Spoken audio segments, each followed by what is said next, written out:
So the Pace trial has a lot of problems. I have focused on several of them. So the main problem is that it's what we call an open label trial. So it's unblinded. That means everybody knows what treatments they were getting. And the outcomes that they relied on for their evidence of effectiveness were all subjective reports of physical function, self-reports of fatigue. And it's well known that any time you have a trial in which it's unblinded, so everybody knows what treatment they're in, and the outcomes you're relying on are subjective, those results are so fraught with bias that they're very hard to interpret. You don't know what are actual results and what are the results that are induced by people wanting to feel better, saying they feel better, knowing they got the treatment that was supposed to make them better, and so on. So that's a major problem with the Pace trial findings overall. Beyond that, there are some very specific methodological flaws that really are not allowed in scientific research. They changed many of their outcome measures in ways that made them easier to find success.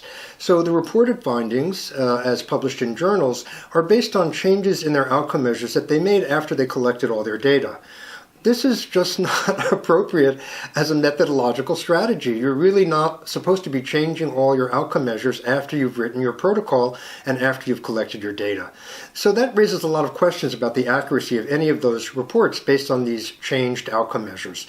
One of the factors is that once they changed the outcome measures, one of the most striking surprises was that for one of their measures, which was self-reported physical function, it turned out that the new threshold for having achieved recovery for that measure of physical function was a lower measure, a lower number than the number needed to show disability to get into the trial.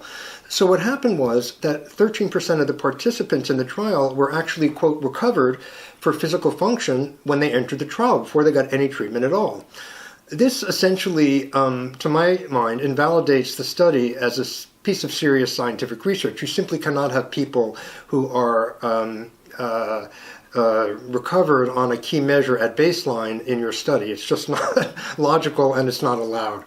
So one major issue is what we call outcome switching, which is really frowned upon. They switch their outcomes after the fact.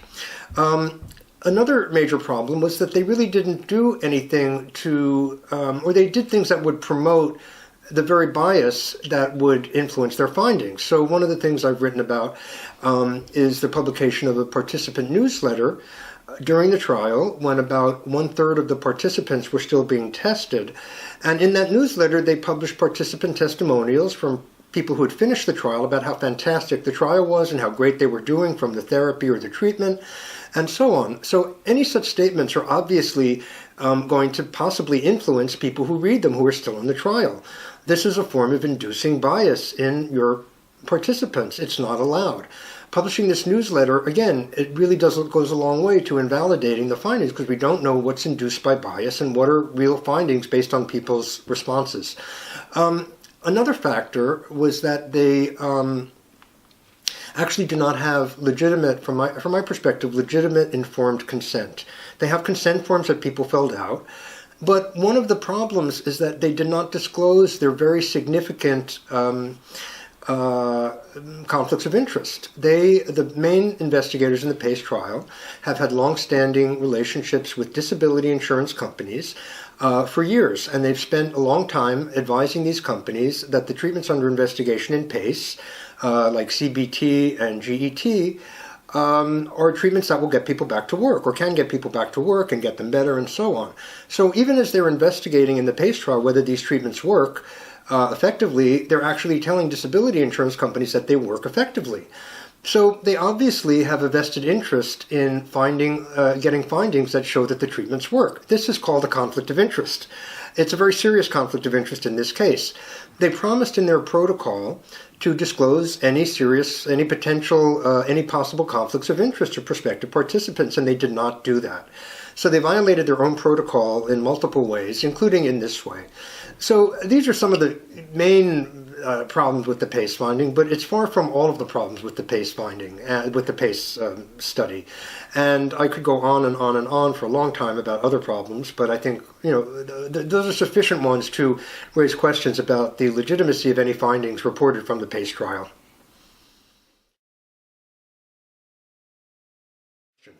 So when you do a clinical trial, one of the parts of the process is that you write a protocol before the trial. The protocol is the basis on which, and then it gets discussed by your ethics review committees and by your oversight committees, and then you revise it, and then you come up with a protocol that everybody agrees is a good protocol. That's the basis on which you get funding approved, on which you do your study. Now, the reason that protocols are written is to prevent some of the things that happened in Pace. You write a protocol to outline beforehand what you're studying, what your interventions are, what you're looking for, what your outcome measures are. You do that so that to prevent what we call selective reporting after the fact. So if you do a study without a protocol, you just do whatever you want, and then you have multiple findings, and then you choose to report the findings that are most advantageous to your position, and you don't report, for example, findings that don't support your position. If you have a protocol and you follow your protocol, then you actually have to report your primary outcomes as you designated them in your protocol. You can't pick and choose after the fact which of the findings you want to present as your best findings and which of the findings you want to not present, and so on. So you write a protocol, one, to let your funders know what you're doing and to let everybody who wants to look at your study know what you promised. And then it's a way of keeping researchers honest and keeping integrity in the process, because you've laid out in advance what you intend to do, what you intend to report. You can change that only under really extraordinary circumstances. You're not supposed to just make random changes to your protocol because you decide during the trial or after the trial that you prefer to use other outcome measures, which is basically what happened in Pace. The reasons they give for making the changes are not legitimate reasons for changing your protocol. The reasons tend to be, we decided this outcome measure was better, or we decided our previous measures weren't the right ones. Well, you can't do that after you've written your protocol and already started your trial. Those are decisions you have to make, or you're supposed to make, before you start your trial. That's why you write a protocol. So you cannot make those changes. And that's the changes that they made, violating their own protocol in multiple ways.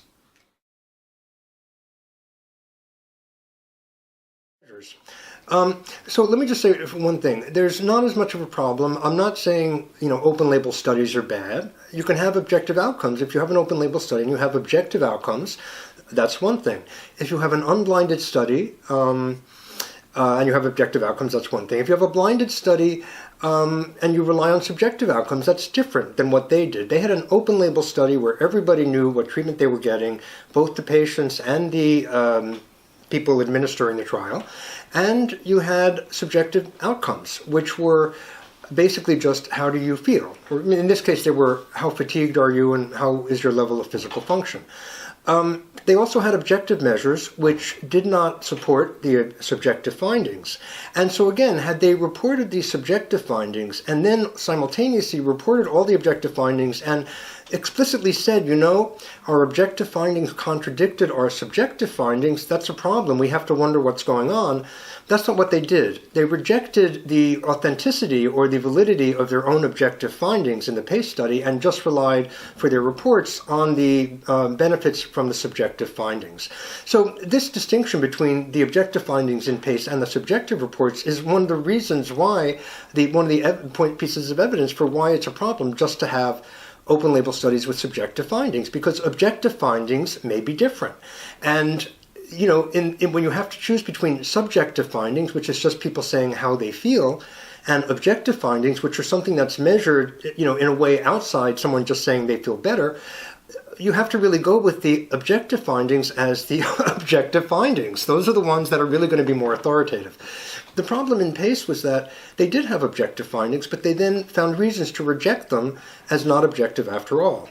And what we end up with is what we find when there are open label trials with subjective findings, which is that the findings really can't be interpreted very easily because we don't know how much of the results are based on the patient wishing to feel better, or the patient hoping they feel better, or the patient wanting to please the therapist and say they feel better, or the patient just telling the therapist what they want to hear and then going home and complaining to their spouse that they feel worse. So we don't really know why people, what the basis for the subjective responses are. beyond that, people say they felt better. And so, there's a reason why blinding of studies and why it was invented and why we have objective outcomes. That's to avoid the problems with this kind of study, open label study with only subjective findings that are relied on for the reports of effectiveness.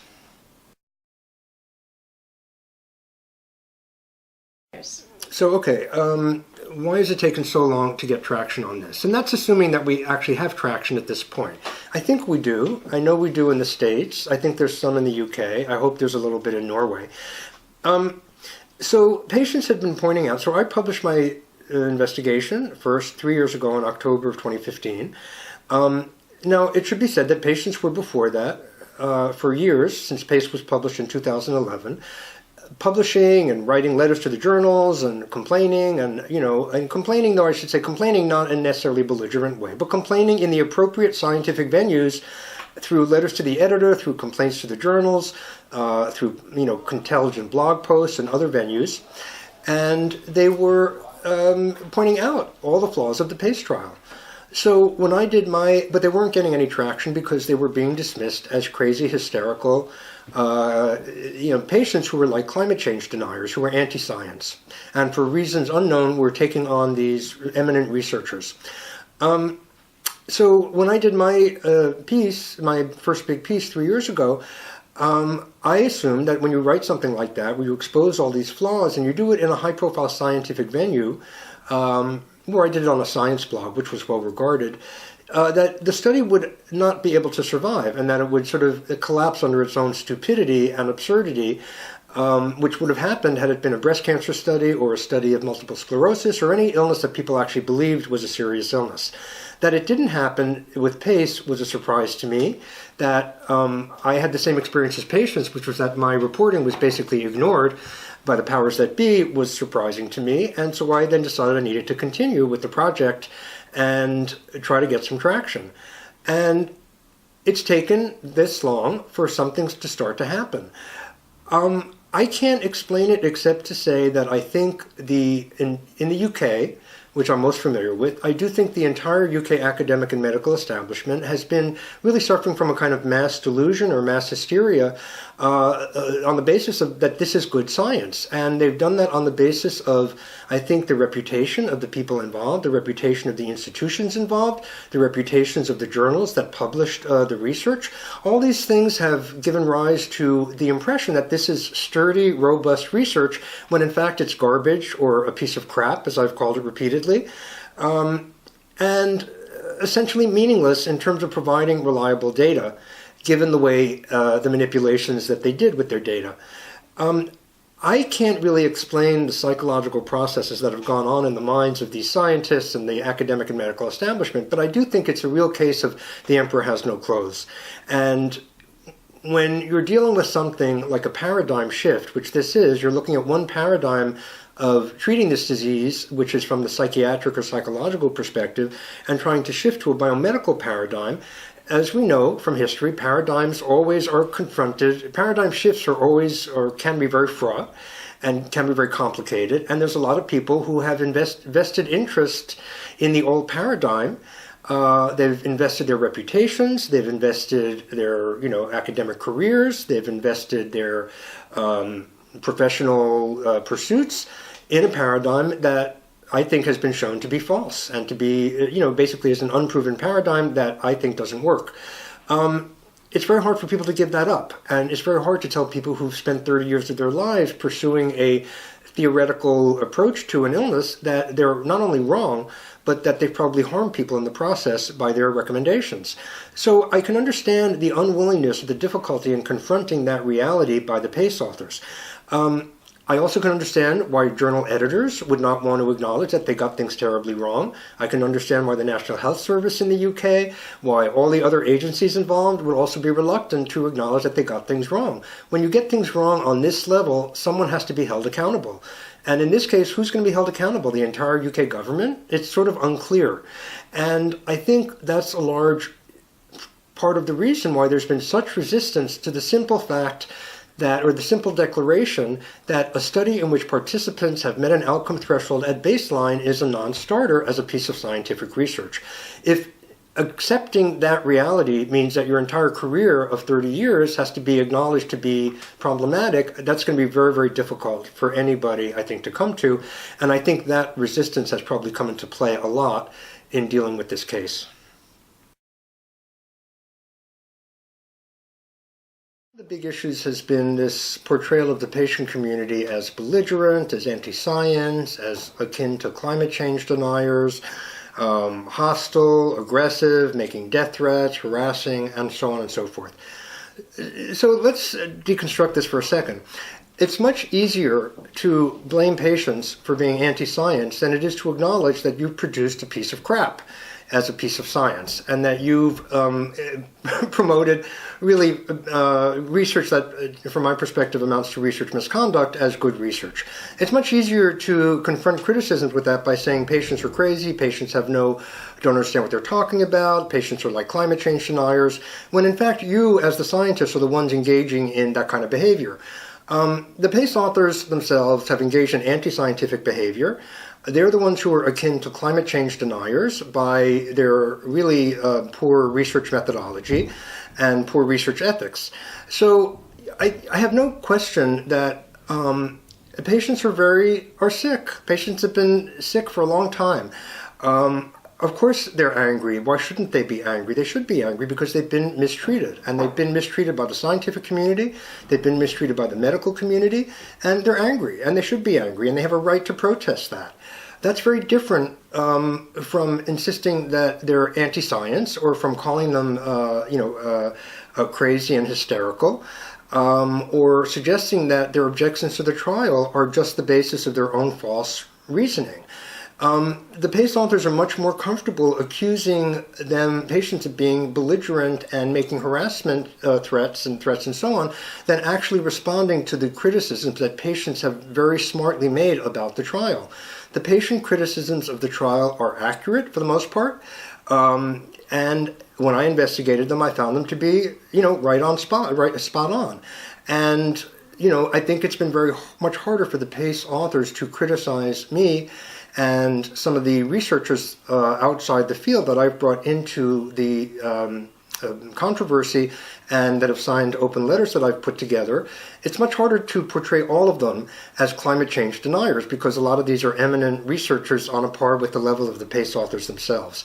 So, they've had a difficulty the last few years once the criticism moved beyond just the patients to a much broader spectrum of the scientific community.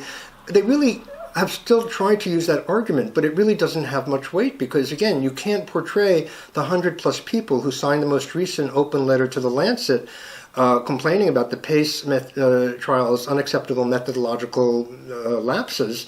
You can't portray them all as climate change deniers or as people who are anti-science. These are top scientists, many of them. And so I think that meme, again, I don't want to discount the fact that I imagine some of the Pace authors and others have received very, very angry, hostile, perhaps threatening, I haven't seen them, but perhaps threatening, harassing emails and other kinds of messages or phone calls. I'm not denying that. I have no idea. I haven't seen the evidence of it, but it could very well possibly be true.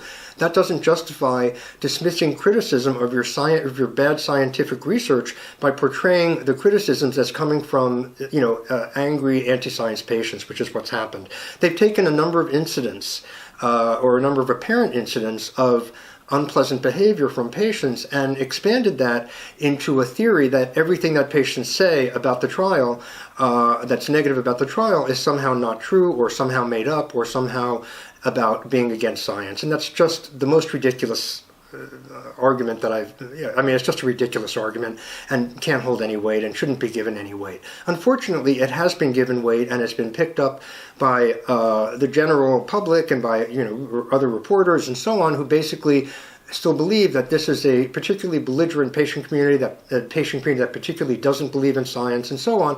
And it's all just ridiculous, really.